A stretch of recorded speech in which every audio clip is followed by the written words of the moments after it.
ইসরায়েলে একের পর এক হামলা চালিয়ে যাচ্ছে ইরান।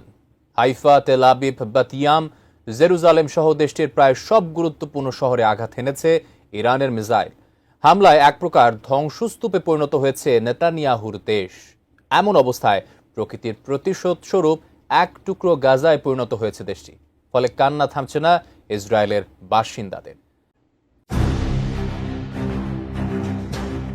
তীব্র উত্তেজনার মধ্যে ইরানের মিসাইল বৃষ্টি থেকে বাঁচতে রাতের ঘুম হারাম করে নিরাপদ আশ্রয়স্থলের দিকে ছুটতে হয়েছে ইসরায়েলি বাসিন্দাদের। তবুও এড়ানো যায়নি ক্ষয়ক্ষতি। 15 জুন দিনের বেলাতেও ইসরায়েলে একের পর এক মিসাইল ছুড়েছে আয়াতুল্লাহ আলীর বাহিনী।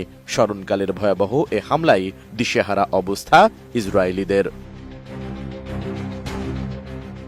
14 জুন রাতভর ইরানের হামলায় তেল আবিবের উপশহর রামাত গানে বহু ভবন বিধ্বস্ত হয়েছে। গাড়ি উল্টে পড়ে আছে রাস্তায়, আগুনে পুড়ে ছাই হয়ে গেছে আবাসিক এলাকাগুলো। প্রাণ হারিয়েছেন কয়েকজন বাসিন্দা, এছাড়া আহত হয়েছেন অনেকে। ধ্বংসস্তূপে দাঁড়িয়ে নিজেদের বাড়িঘর খুঁজে আতঙ্কগ্রস্ত হয়ে পড়েছে পরিবারগুলো।